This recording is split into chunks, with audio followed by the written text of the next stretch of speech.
Hello' everyone, মই জাহাংগীৰ আলম খান তোমালোক সকলোকে মোৰ ইউটিউব চেনেল ছাকচেছলৈকে স্বাগতম জনাইছোঁ। আজিৰ এই ভিডিঅ'ত আমি এছ ফাইনেল ইয়েৰৰ পলিটিকেল ছায়েন্সৰ part B politics in India since independent স্বাধীনোত্তৰ কালৰ ভাৰতীয় ৰাজনীতিৰ 2012ত অহা 1 আৰু 2 মাৰ্কৰ কুৱেশ্যনখিনি আলোচনা কৰিবলৈ ওলাইছোঁ। আৰু অলৰেডি মই কণ্টেম্পৰেৰী ৱৰ্ল্ড পলিটিক্সৰ 2012ত অহা 1 আৰু 2 মাৰ্কৰ কুৱেশ্যনখিনিৰ ওপৰত এটা ভিডিঅ' বনাই থৈছোঁ। যদি এতিয়ালৈকে তোমালোকে ভিডিঅ'টো চোৱা নাই তেতিয়াহ'লে মই লিংক ডিছক্ৰিপশ্যনত দি আছোঁ, তাৰ পৰা নিশ্চয় চাই ল'ব। তো বেছি টাইম নষ্ট নকৰাকৈ বোলা আজিৰ কুৱেশ্যনখিনি চাওঁ।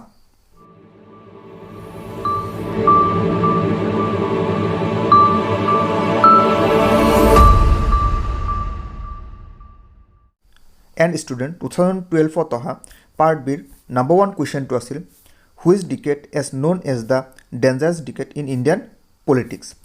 ভাৰতত কোনটো দশকক ভয়ংকৰ দশক হিচাপে চিহ্নিত কৰা হৈছে? অতিকে গুৰুত্বপূৰ্ণ হয়, কেইবাবাৰমান আহিছে। তো আমাৰ এনচাৰ হ'ব 1960s ডিকেড, 1960ৰ দশকটো। তো এতিয়া আমি নেক্সট কুৱেশ্যনটো চাওঁ। এণ্ড নেক্সট কুৱেশ্যন হৈছে student what is the name of the leader of Narmada Bachao Andolan? Narmada বচাও আন্দোলনৰ নেত্ৰীগৰাকীৰ নাম লিখা। তো এনচাৰ হ'ব মেধা পাটেকাৰ। ইয়াতে তেখেতৰ এটা ইমেজো শ্ব' কৰা হৈছে।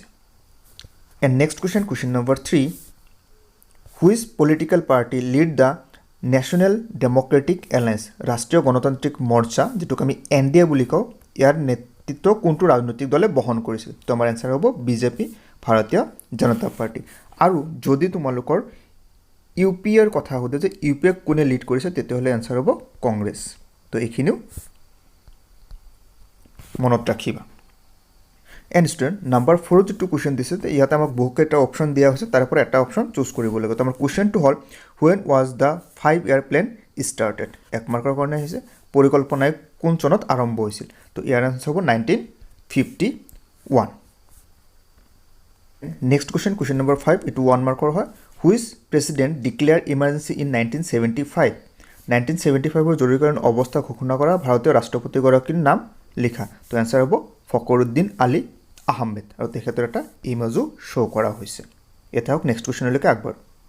And next question number 6, name 2 cities which are included in communal zone during partition? দেশ বিভাজনৰ সময়ত সাম্প্ৰদায়িক মণ্ডলত বিভক্ত হোৱা 2খন চহৰৰ নাম লিখা। কুৱেশ্যনটো প্ৰায় আহি থাকে। তো আমাৰ এনচাৰ হ'ব ৱেষ্ট বেংগল, অমৃতসৰ, ইয়াৰ উপৰি লাহোৰৰ নামো লিখিব পাৰা।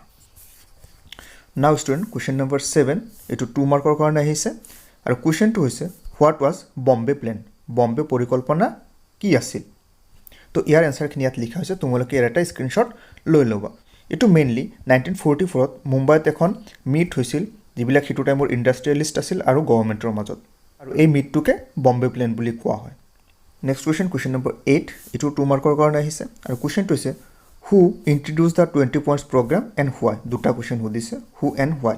20 দশীয়া আঁচনি কোনে আৰু কিয় আৰম্ভ কৰিছিল? তো এনচাৰ হ'ব ইন্দিৰা গান্ধী ষ্টাৰ্ট কৰিছিল, আৰু যিটো মেইন কাৰণ আছিল ইয়াৰ, সেইটো আছিল ডেভেলপমেণ্ট অফ ইণ্ডিয়া। তো ইন্দিৰা গান্ধীয়ে ভাৰতৰ উন্নয়নৰ বাবে 20 দশীয়া আঁচনি সূচনা বা প্ৰৱৰ্তন কৰিছিল। এতিয়া নেক্সট কুৱেশ্যনলৈকে আগবাঢ়ো।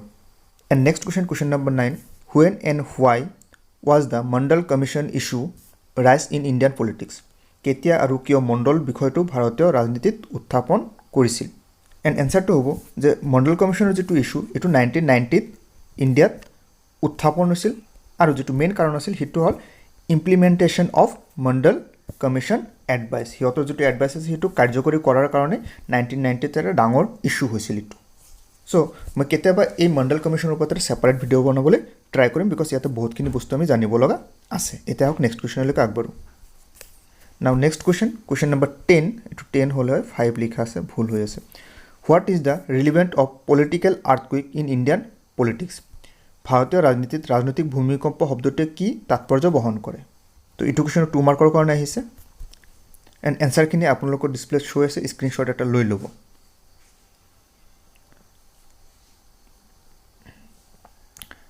এণ্ড মেইনলি পলিটিকেল আৰ্থকুইক যিটো ইয়াতে কোৱা হৈছে ৰাজনৈতিক ভূমিকম্প, এইটো একচুৱেলি 1967ৰ ইলেকশ্যনৰ ওপৰত ডিপেণ্ড কৰি কোৱা হৈছে, বিকজ 1967ৰ যিটো ইলেকশ্যন হৈছিল এইটো কংগ্ৰেছৰ কাৰণে অত্যন্ত বেয়া আছিল, কাৰণ চেণ্টাৰ আৰু ষ্টেট দুয়োটাতে বহুত বেয়াভাৱে বিপৰ্যয়ৰ সন্মুখীন হয়, আৰু এইটো কাৰণে সেই সময়টোক পলিটিকেল আৰ্থকুইক বুলি কোৱা হয়।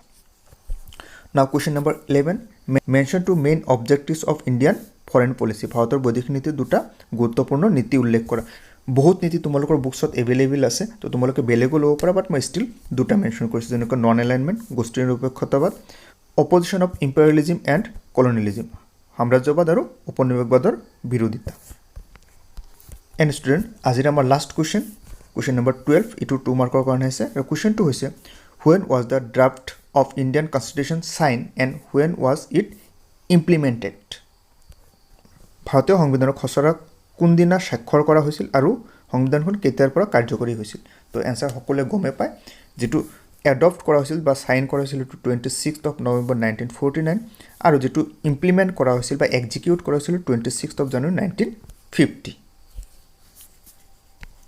থ্যাংক ইউ ফৰ ৱাচিং দিছ ভিডিঅ' আশা কৰোঁ শেষলৈকে যদি চাইছে তেতিয়াহ'লে নিশ্চয় ভিডিঅ'টো ভাল লাগিছে আৰু যদি ভাল লাগিছে অনুগ্ৰহ কৰি ভিডিঅ'টোক লাইক কৰিব কমেণ্ট কৰি আপোনালোকৰ মতামত জনাব আৰু আপোনালোকৰ ফ্ৰেণ্ডলৈকে শ্বেয়াৰো কৰিব তো বেলেগ এটা ভিডিঅ'ত লগ পাম তেতিয়ালৈকে টাটা বাই বাই